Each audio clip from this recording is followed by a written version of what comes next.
coagulograma é a parte do hemograma que nos permite avaliar quantitativamente e qualitativamente a hemostasia. E o que vem a ser a hemostasia? Este é um processo fisiológico que permite com que o sangue se mantenha fluido no interior dos vasos e que controle o sangramento quando houver ruptura de algum componente vascular. As alterações da hemostasia são condições patológicas frequentes e podem estar associados com alterações na parede dos vasos, alterações nas plaquetas ou nos fatores de coagulação.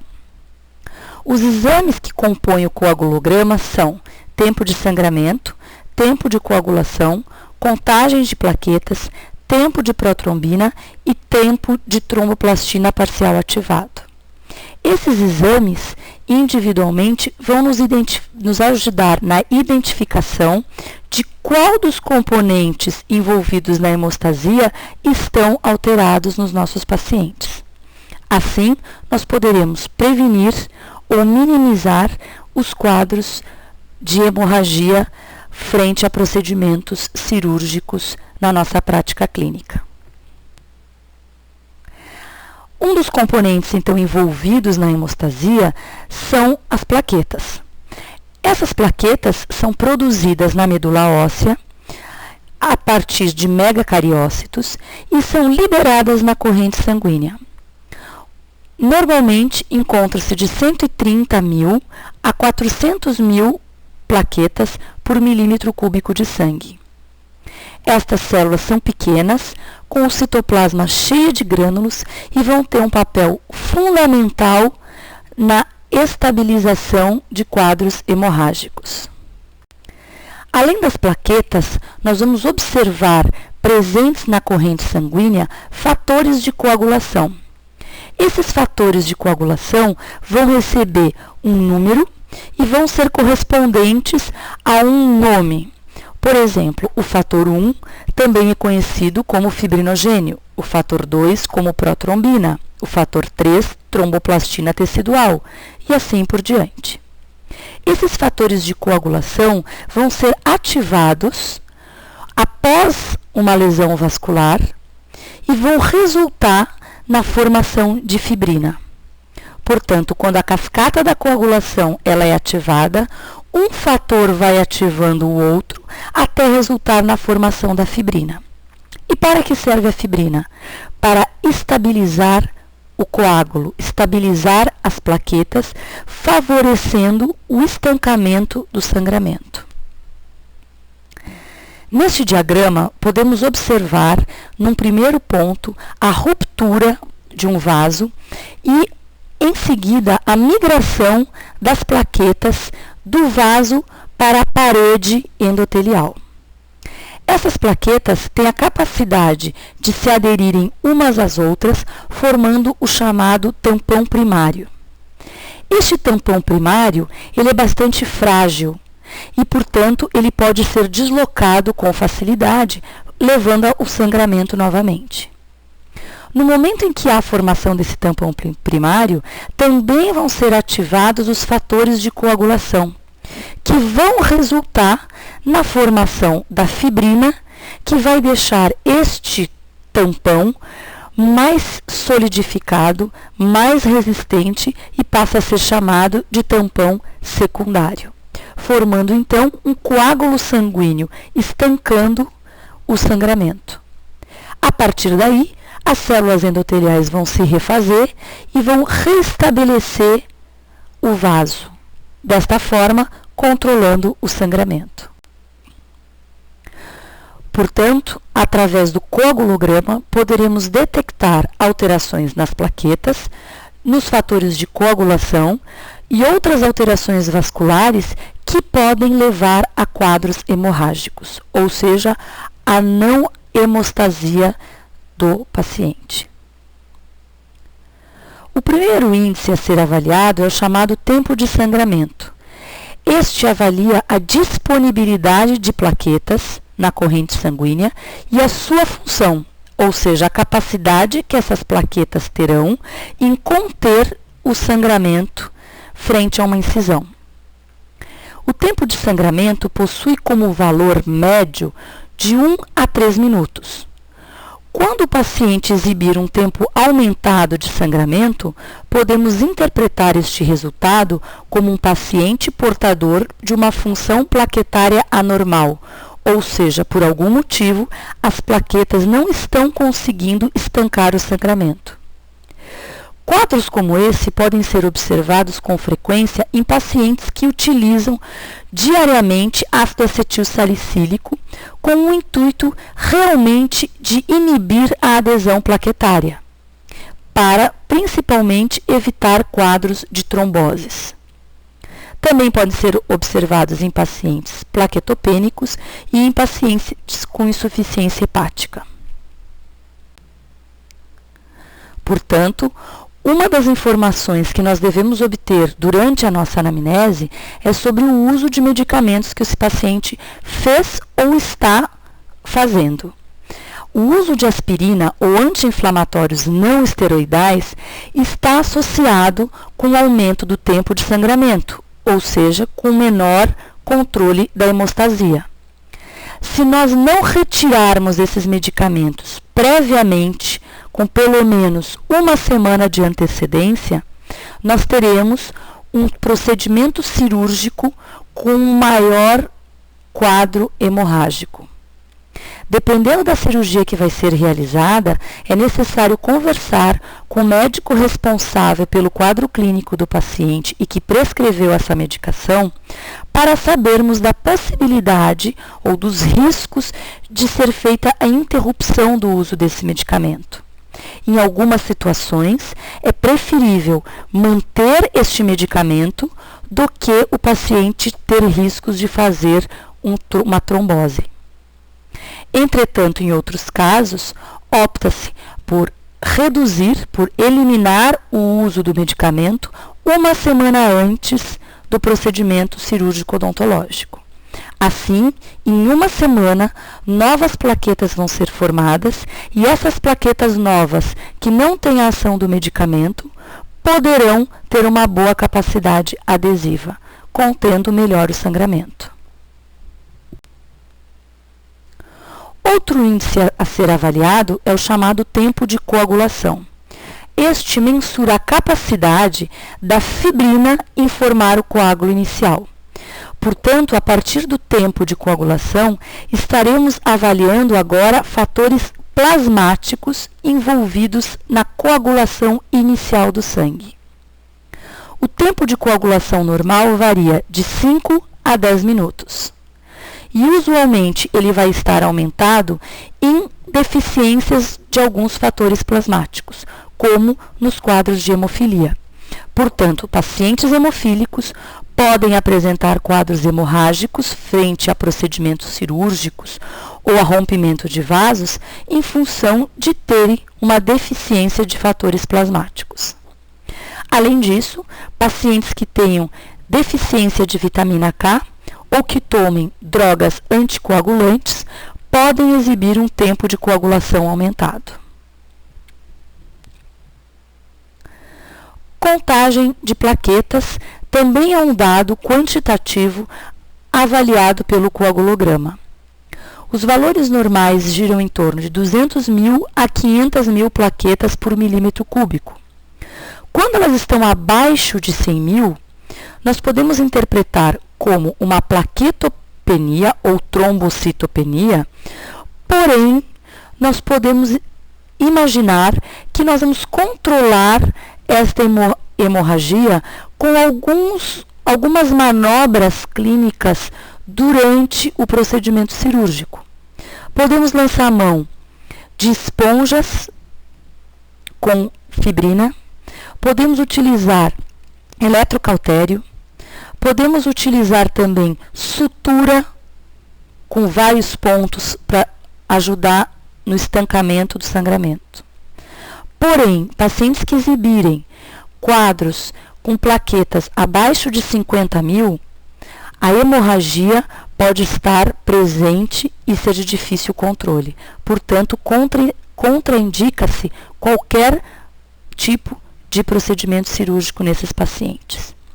E pacientes que tenham contagem de plaquetas abaixo de 25.000 podem exibir quadros hemorrágicos espontâneos. O aumento da quantidade de plaquetas é chamado de trombocitose ou plaquetose, e a diminuição é chamada de trombocitopenia ou plaquetopenia. A trombocitose é usualmente reacional a quadros de anemia. Também pode ser observada em doenças inflamatórias crônicas e reumáticas.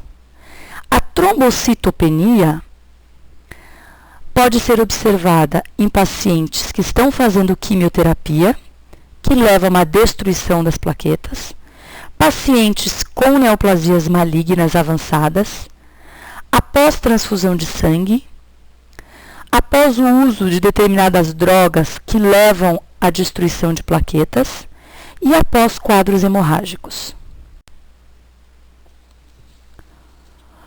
O tempo de tromboplastina parcial, ou TTP, avalia a via intrínseca da coagulação, portanto, avaliará fatores de coagulação. Os valores normais variam de 35 a 50 segundos. Quando o TTP estiver aumentado, podemos estar diante de defeitos genéticos, de fatores intrínsecos, que incluem fatores envolvidos na via intrínseca, como a hemofilia, a doença de Christmas e alterações do fator 11 e 12 em menor grau.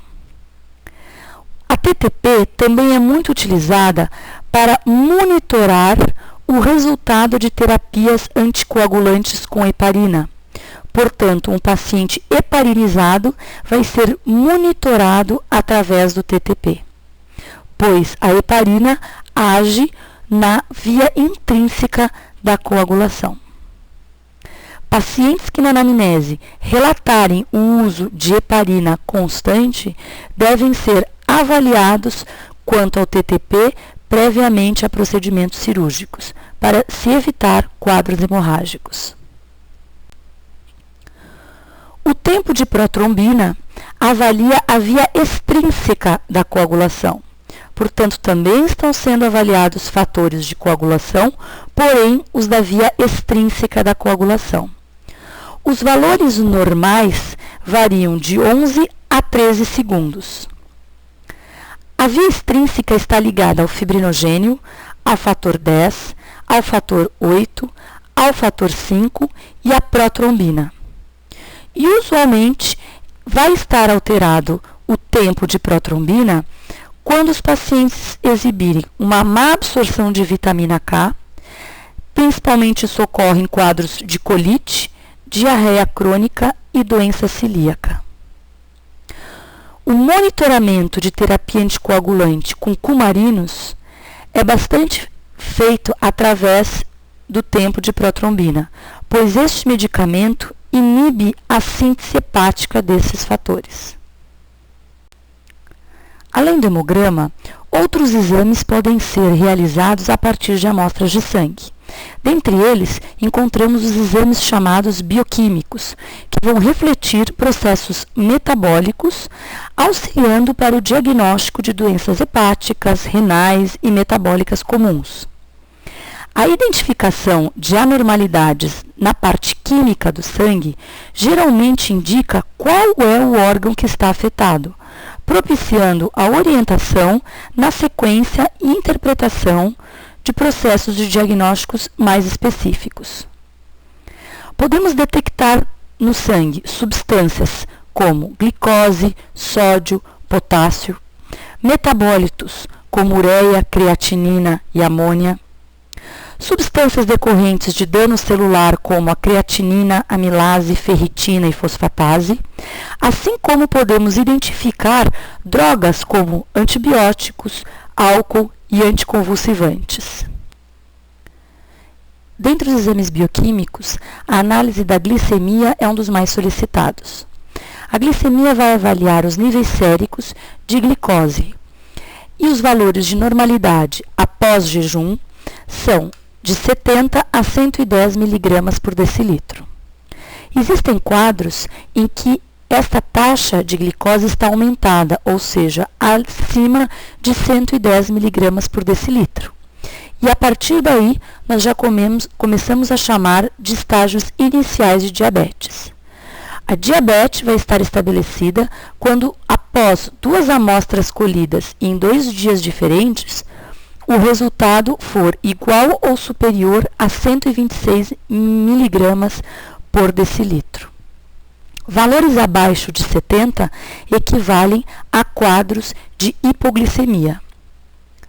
Uma vez detectada a hiperglicemia, precisamos saber se ela é uma hiperglicemia persistente ou transitória. A hiperglicemia persistente está associada a quadros de diabetes, obesidade e hipertireoidismo. A hiperglicemia transitória pode estar associada a quadros de hepatopatia grave, quadros de estresse físico, choque e convulsões. Uma outra forma de se analisar a glicemia é através da análise da hemoglobina glicada. A hemoglobina glicada ou glicosilada representa uma avaliação retroativa de aproximadamente 3 meses no que diz respeito à quantidade de glicose presente no sangue. Portanto, a glicemia em jejum nos mostra o momento atual, o que está presente de glicose no momento da coleta do sangue. E a hemoglobina glicada vai nos mostrar uma análise retrospectiva, retroativa de 3 meses. E o ideal em termos de taxa de hemoglobina glicada para pacientes, então, sem nenhuma alteração de glicemia, é que seja de 4 a 6%. O paciente pode muitas vezes alegar que está controlando a sua glicemia. E chega num determinado momento da consulta, ele apresenta uma glicemia normal. Porém, é muito importante que essa glicemia em pacientes diabéticos seja avaliada periodicamente com uma análise retroativa, para nós observarmos se esse controle foi feito apenas naquele dia, naquele momento, ou se realmente o paciente está conseguindo controlar as taxas de glicemia constantemente. Outro exame que pode ser realizado é a análise de creatinina. Este é um produto metabólico dos rins e, portanto, ele nos auxilia a verificar o funcionamento renal. A taxa de normalidade varia de 0,7 a 1,4 miligramas por decilitro.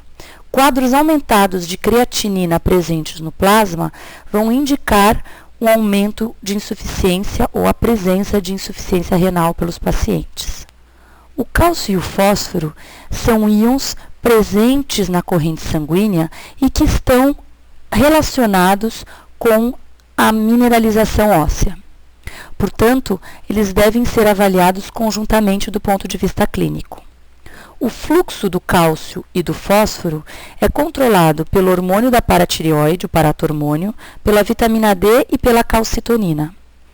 Uma diminuição na concentração de cálcio livre estimula a produção de paratormônio, que por sua vez atua no sentido de causar reabsorção do cálcio a partir dos ossos, suprimindo sua perda pela urina. A vitamina D promove a absorção de cálcio e de fósforo pelo intestino, acelerando a renovação desses minerais no sistema ósseo. Os valores de referência de cálcio são de 8,5 a 10,5 miligramas por decilitro. Quando esses valores estiverem aumentados, significa que nós estamos tendo uma hipercalcemia, ou seja, um aumento de cálcio presente no sangue. Quando que isso ocorre? Frente a situações de hiperparatireoidismo, tumores ósseos malignos, ingesta excessiva de cálcio e hipervitaminose D. Todos esses quadros levam a uma retirada de cálcio a partir dos ossos, ficando esse cálcio disponível livre no sangue. Quando nós encontramos valores diminuídos de cálcios livre no sangue, chamamos essa situação clínica de hipocalcemia. Isso é observado no hipoparatiroidismo, na insuficiência renal, em síndrome de má absorção e de deficiência de vitamina D. Ou seja, o cálcio não está sendo absorvido, não está sendo produzido e acaba ficando diminuído na corrente sanguínea. O fósforo deve ser analisado junto com o cálcio para interpretar a relação desses dois íons com a formação e a reabsorção do tecido ósseo. Porém, o excesso de fósforo é filtrado, é eliminado pelos rins e, portanto, um aumento de fósforo pode ser indicativo de um quadro de insuficiência renal. A fosfatase alcalina é uma enzima encontrada em praticamente todos os tecidos corporais, mas principalmente no tecido ósseo. Portanto, ela vai ser uma ferramenta essencial no diagnóstico de doenças ósseas. Esta enzima é responsável pela degradação de substâncias que contêm um grupo fosfato, que são grupos presentes no interior do tecido ósseo. A fosfatase alcalina está aumentada quando há situações de aumento da atividade óssea, podendo estar aumentada fisiologicamente durante o crescimento ou patologicamente após quadros de fraturas ou doenças ósseas, como a doença de Paget, tumores ósseos, hiperparatiroidismo e a doença de von Recklinghausen, que também tem repercussões no tecido ósseo. A partir de amostras de sangue, pode-se também realizar exames sorológicos. Estes exames avaliam os mecanismos imunológicos, demonstrando a presença de anticorpos ou antígenos associados a quadros infecciosos específicos e doenças autoimunes, como nos casos de sífilis, mononucleose infecciosa, HIV, hepatite, dentre outras. Então, frente a uma hipótese clínica de sífilis, vai ser necessário realizar determinados exames sorológicos, como o FTA-ABS, o VDRL, que vão identificar em amostras sanguíneas a presença do treponema pálido, causador da sífilis. Isso pode ser aplicado a outras condições patológicas também. Dentre os principais exames sorológicos utilizados pelo cirurgião dentista, temos o VDRL e o FTA-ABS para a confirmação da sífilis, a pesquisa do EBV para identificação de mononucleose infecciosa, sendo que quando nós pesquisarmos e observarmos a presença de imunoglobulinas G circulantes, isto indica que o paciente teve contato com o micro-organismo, com o vírus Epstein-Barr. Se no momento em que for coletado o EBV estiver presente e o paciente tiver altos títulos de imunoglobulina M, isto significa que o paciente está com a mononucleose infecciosa num quadro ativo. Da mesma forma, a identificação do citomegalovírus. Ele pode ser identificado através da sorologia, porém, se tiver a forma de imunoglobulinas circulantes do tipo IgM, fica caracterizado que o quadro do citomegalovírus está ativo. Além disso, a partir do sangue, podemos detectar também a infecção pelo HIV do tipo 1 e do tipo 2. Também pode-se identificar o herpes simples e os diversos tipos de hepatite. No dia a dia do cirurgião dentista, poucas vezes solicitamos esses exames sorológicos. Entretanto, quando nós tivermos situações clínicas que justifiquem a sua realização, os mesmos podem ser solicitados pelo cirurgião dentista. Cabe ressaltar que alguns exames são realizados pela rede pública. Frente à suspeita de sífilis, na rede pública, o VDRL é realizado sem nenhum tipo de custo para o paciente. Entretanto, exames mais específicos, como o FTA-ABS, não estão disponíveis na rede pública. Outras doenças como sarampo, cachumba e rubéola também podem ser identificadas através de exames sorológicos. Por exemplo, confirma-se o diagnóstico da cachumba em caso de reatividade tanto para anticorpos imunoglobulina G como imunoglobulina M. Entretanto, somente a positividade para a IgG mostram que o paciente teve a doença ou ele foi imunizado através de vacina anteriormente. A presença de imunoglobulina M mostra a doença ativa. Isso também é válido para as outras doenças aqui citadas. Portanto, os exames hematológicos são ferramentas importantíssimas na prática clínica para nos auxiliar a avaliar condições sistêmicas dos pacientes. A partir de amostras de sangue, nós podemos fazer a avaliação sistêmica desses pacientes, tanto através de hemogramas como de exames bioquímicos ou sorológicos. Nos hemogramas, a gente vai analisar mais a parte, os elementos figurados do sangue. Nos exames bioquímicos, nós podemos analisar o metabolismo e nos exames sorológicos, nós podemos observar a presença de agentes infecciosos ou imunes. Desta forma, os exames complementares são muito utilizados na prática clínica, mas obviamente que eles vão ser solicitados baseado nas informações clínicas que nós obtivermos a partir de um exame físico minucioso e também da anamnese. Portanto, a hipótese diagnóstico formulada a partir do exame clínico, anamnese mais exame físico, vai ser fundamental para que a gente possa escolher o exame hematológico adequado.